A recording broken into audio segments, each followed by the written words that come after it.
bipolar disorder, it's not just that it moves into highs, it's also that it's dysregulated. It's hard to bring it back down into check. During the lows, it goes way too low. So that opens up a lot of doors for us. One is some prediction, because it turns out that that system is designed to respond when you're in the middle of exciting, stimulating possibilities. So that's the bad news of this, is that some of the moments that are so exciting in life are also vulnerable for kicking this off.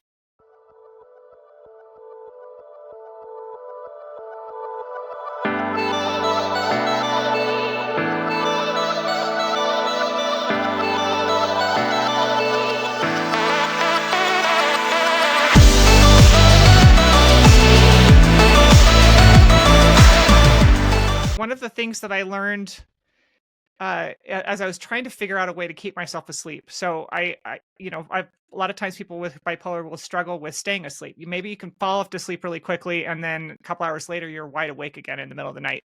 That's the circadian system right there. And one of the things I figured out, and I think I must have read an article. It's usually triggered, like these discoveries are often triggered by reading something about it. But I realized when I'm wide awake at night, don't watch television and don't get on my phone. And I have a micronutrient that I will, or I don't know if it's a micronutrient. I think it's considered a micronutrient. Anyway, I have a supplement that I take at night if my brain is racing and my body is kind of alert, that helps kind of calm down those reactions in my body. And I will read. Those are the two things that I'll read something that's not super engaging. Like, I'm not going to read a fantasy novel that's really exciting that I want to keep reading. I'll read something that's interesting, but not like super engaging that my brain is like, yeah, I've had enough of that. And those two things, or writing, I'll like journal or something to get whatever's in my head that thinks it needs attention out onto a piece of paper. And usually within about half an hour, I can fall back asleep and have a good night, finish through the rest of the night. But I used to watch shows, like, I would, or scroll through my phone, and I didn't realize that I was working against myself. I was thinking, I just can't fall asleep. And I didn't realize, well, the reason you can't fall asleep is you're working against yourself with this blue light, that is combating your body's natural, system for trying to calm itself back down and go back to sleep. Totally. The other thing I think people don't talk about enough is that mood stabilizers and antidepressants also strengthen circadian rhythms. And there's all kinds of really interesting cellular level, molecular level, biological level work going on to understand that and to try and think about how that works so you could kind of bulk it up. So I think there's actually really great lifestyle work around how to help people sleep. So there's a program called Cognitive Behavioral Therapy for Insomnia, which you can take online. There's online apps to support CBTI. That's the cute little CBTI. That's out there. And then there's lifestyle things to kind of get rid of the stuff that would mess with your sleep. And then there's medication approaches. So this is one place where I think there's a lot of tools that people can choose from, but so vital to kind of think about it.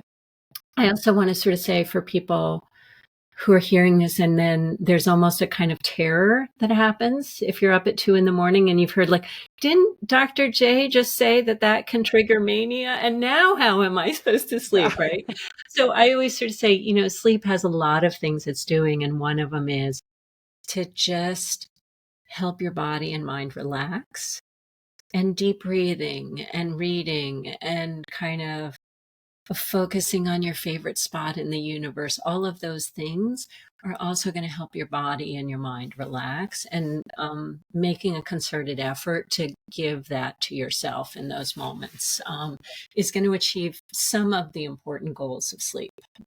So I don't want people lying awake at 2 a.m. going, oh no, what happens if? Shift gears and do your deep breathing and count your sheep, or visualize your last beautiful place you were in.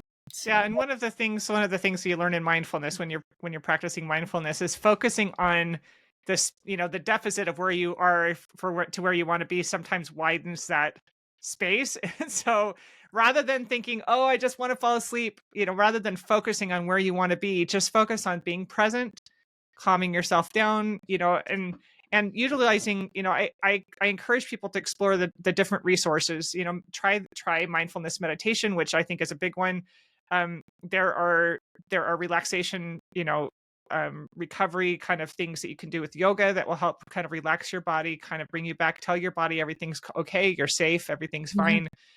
Writing out the stuff that's in your head. A lot of times your brain just is trying to get your attention for something. And that's why I found journaling so productive, because give it a place to go. Tell your brain, yes, I'm paying attention to you and I want to do it right now, but I'm going to put it down and then I will remember to work on it tomorrow. Love that. But Yeah. it's, I think, practicing those different things, and try not to focus on the deficit between, I'm wide awake and I want to be asleep right now, and just focus on what can I do in this moment to calm down. How can I bring myself into a calm state? How can I relax my body, relax my mind, Yeah. and allow your body to do it? And I want to come back to this study that you're doing, um, as we wrap up, so that the people in the audience, if anybody is interested in looking into this and participating in this study, the two different things you're studying are, restricted eating and then Mediterranean diet. Is that correct? Yeah. So Okay. people can come to our website. It's called calm.berkeley.edu and learn more about our studies. They can sign up online. They can read more of the detail. They can send us an email with questions. We welcome questions. But the study we're enrolling folks in right now is comparing time-restricted eating, or eating 10 hours a day at set times, against the Mediterranean diet, and trying to figure out what support people need to follow that. And then in a couple months, we'll launch our new study, which is not about treatment. It's not about change. It's about just understanding this kind of how we call it rhythm and rewards. How does your day-night rhythm influence what happens with the way you go after rewards at night? That's so interesting. Can we talk just a little bit about that? Sorry. Yeah. So you've mentioned a few times, sorry, that was a question that I had earlier and I forgot about it. So you've talked about rewards, studying like rewards and mania and their connection to each other. Can you talk a little bit about what that is, and what you mean by that, and how what you've seen that has made you think, let's do a study on this? Yeah. So I probably spent 20 years on this topic of rewards and mania. And I wasn't the first. There's a guy in the field named Depew who said, okay, so first, backing up, you have a brain system that helps you when there's an exciting, positive reward out there. It propels you into a state of energy. It helps you focus on it. It gets your brain thinking about it. It gives you the joy about, like, okay, we're going there, right? And we all have that system. It's called your reward system. It's neurobiological. We know where it is in the brain. It's dopamine. And it's a good thing, right? We all need a way that if I said, hey, there's $1 million on the opposite side of campus, you would mobilize and you would run fast to go get it. So we all have it, and it's adaptive and it's beautiful. And it does all these things that Depew a long time ago said, boy, all those signs of mania sound an awful lot like what you expect of a reward system in full tilt. And what if at the heart of mania, what we have is a reward system that is somehow dysregulated, so that once it goes into full tilt, it's harder to bring it back down. So we like to think of it as a kind of extra sensitivity to going after rewards. They're more exciting, they're more alluring, they're harder to let go of. And we have self-report scales we can give that are about this. We all know people who, like, it doesn't take much out there for them to go into sheer joy juice, full tilt, I'm going there. We all know people who are closer to Eeyore, where you go, there's $1 million on the other side of campus, and they go, oh, somebody else is probably going to get it. Right? Like, Yep. so we are all titrated. I think for bipolar disorder, it's not just that it moves into highs, it's also that it's dysregulated. It's hard to bring it back down into check.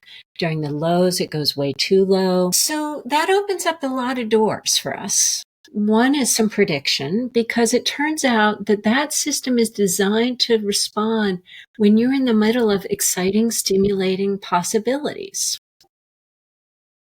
So That's the bad news of this, is that some of the moments that are so exciting in life are also vulnerable for kicking this off. But if you know that, then you can work closely with your doctor when you're going through those periods. And you can work to kind of give yourself back calm even in the middle of life's best moments. You can go in the bathroom and take 3 deep breaths. You can make sure that you retreat, go to sleep, think about it the next day.